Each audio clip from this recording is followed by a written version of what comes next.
ಬೀದರ್ ಜಿಲ್ಲೆಯ ಕಮಲ್ನಗರ ತಾಲೂಕಿನ ಖೇಡ್ ಗ್ರಾಮದ ಶ್ರೀ ಸೋಮಲಿಂಗೇಶ್ವರ ಜಪಯಜ್ಞ ಹಾಗೂ ಶ್ರೀ ರೇವಪ್ಪಯ್ಯ ಬಿನ್ನಹ ಕಾರ್ಯಕ್ರಮದ ನಿಮಿತ್ತ Gurupadappa Nagmarpalli multi super speciality cooperative hospital ಹಾಗೂ ರಿಸರ್ಚ್ ಸೆಂಟರ್ನ ವತಿಯಿಂದ ಉಚಿತ ಆರೋಗ್ಯ ತಪಾಸಣಾ ಶಿಬಿರವನ್ನು ಹಮ್ಮಿಕೊಳ್ಳಲಾಯಿತು. ಭಾಲ್ಕಿ ಹಿರೇಮಠದ ಗುರುಬಸವ ಪಟ್ಟದೇವರು ಹಾಗೂ ತಡೋಳದ ರಾಜೇಶ್ವರ ಶಿವಾಚಾರ್ಯರು ತಪಾಸಣಾ ಶಿಬಿರಕ್ಕೆ ಚಾಲನೆಯನ್ನು ನೀಡಿದರು. ಕಾರ್ಯಕ್ರಮಕ್ಕೆ ಚಾಲನೆ ನೀಡಿ ಮಾತನಾಡಿದ ಭಾಲ್ಕಿ ಹಿರೇಮಠದ ಗುರುಬಸವ ಪಟ್ಟದೇವರು, ಚೇತನ್ ದಾನ ಅವರ ನೇತೃತ್ವದಲ್ಲಿ ನಗ್ಮರ್ಪಳ್ಳಿ ಆಸ್ಪತ್ರೆ ವತಿಯಿಂದ ಗ್ರಾಮೀಣ ಜನತೆಗಾಗಿ ಉಚಿತ ಆರೋಗ್ಯ ಶಿಬಿರ ಹಮ್ಮಿಕೊಂಡಿದ್ದು ಶ್ಲಾಘನೀಯ. ಜಿಲ್ಲೆಗೆ ನಗ್ಮರ್ಪಳ್ಳಿ ಕುಟುಂಬದ ಕೊಡುಗೆ ಅಪಾರವಿದೆ. ಅವರ ಈ ಸೇವಾ ಮನೋಭಾವನೆ ಹೀಗೆ ಮುಂದುವರಿಯಲಿ ಅಂತ ತಿಳಿಸಿದರು. ಕಮಲ್ನಗರ್ ತಾಲೂಕಿನ ಯುವ ಮುಖಂಡರಾದ ಚೇತನ್ ದಾನ ಅವರ ನೇತೃತ್ವದಲ್ಲಿ ನಡೆದ ಉಚಿತ ಆರೋಗ್ಯ ತಪಾಸಣಾ ಶಿಬಿರದಲ್ಲಿ ಸುಮಾರು 200ಕ್ಕೂ ಹೆಚ್ಚು ಜನರು ಭಾಗಿಯಾಗುವ ಮೂಲಕ ಕಾರ್ಯಕ್ರಮವನ್ನು ಯಶಸ್ವಿಗೊಳಿಸಿದರು. ಈ ವೇಳೆ ಮುಖಂಡರಾದ ಕಲ್ಲಪ್ಪ ದಾನ, ಸಂತೋಷ ದಾನ, ಅಮರ್ ಬಾಪು ರಸೆ, ಪಿಂಟು ಪಾಟೀಲ್ ಮತ್ತು ಮಹಾದೇವ್ ಬುರುಳೆ ಸೇರಿ ಅನೇಕರು ಹಾಜರಿದ್ದರು.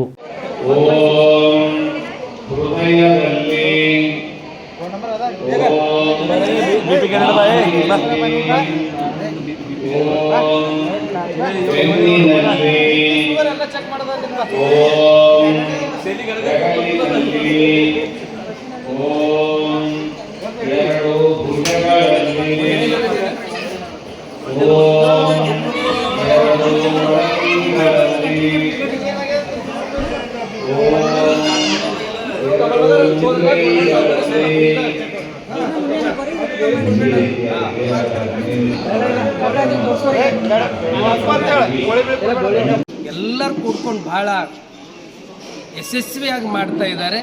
ಇದರದ್ದು ಪ್ರಯುಕ್ತ ನಮ್ಮ ಚೇತನ್ ಅವರು ಇಲ್ಲಿ ಗುರುಪಾದಪ್ಪ ನಾಗಮಾರ್ಪಳ್ಳಿಯವರ ಒಂದು ಆಸ್ಪತ್ರೆಯಿಂದ ಇಲ್ಲಿ ಸುತ್ತಮುತ್ತ ಎಲ್ಲ ಗ್ರಾಮೀಣದ ಜನರಿಗೆ ಆರೋಗ್ಯವನ್ನು ಎಲ್ಲರಿಗೆ ಅದನ್ನು ಏನು ತೊಂದರೆಗಳಿವೆನೋ ಅದು ಉಚಿತವಾಗಿ ಇಲ್ಲಿ ತಪಾಸಣೆ ನಡೀತಾ ಇರುವುದು ಇದು ನಿಜಕ್ಕೂ ಇದು ಭಗವಂತ ಮೆಸ್ತಕ್ಕಂಥ ಕೆಲಸ ಅವರು ಮಾಡ್ತಾ ಇದ್ದಾರೆ. ಅವ್ರ ಜೊತೆ ಎಲ್ಲರ ಸಹಕಾರದಿಂದ ಇಲ್ಲಿ ಒಳ್ಳೆ ಇಲ್ಲೆಲ್ಲರೂ ಅನೇಕರು ಬಡವರು ಯಾರಿಗೆ ಆ ಒಂದು ಆರ್ಥಿಕ ಶಕ್ತಿ ಇಲ್ಲನೋ ಅಂಥವರಿಗೆಲ್ಲ ಇಲ್ಲಿ ಬಡವ ಜನರಿಗಾಗಿ ಆರೋಗ್ಯವನ್ನು ಸುಧಾರಣೆಗೋಸ್ಕರ ಇಲ್ಲಿ ಉಚಿತವಾಗಿ ತಪಾಸಣೆ ಇಟ್ಟಿದ್ದಾರೆ.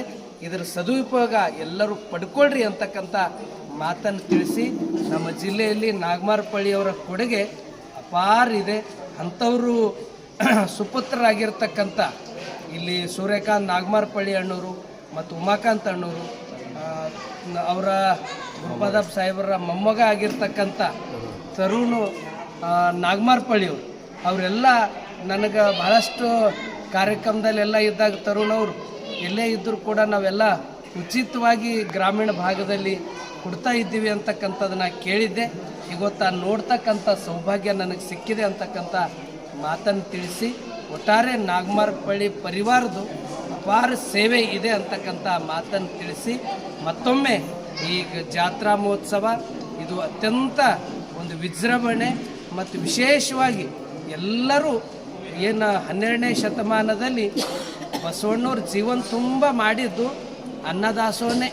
ಯಾಕಂದ್ರೆ ಏನೆಲ್ಲ ಇದ್ದರೂ ಕೂಡ ಹೊಟ್ಟೆ ತುಂಬ ಅನ್ನ ಸಿಗುತ್ತಂತಂದ್ರೆ ಅದರೊಟ್ಟು ತೃಪ್ತಿ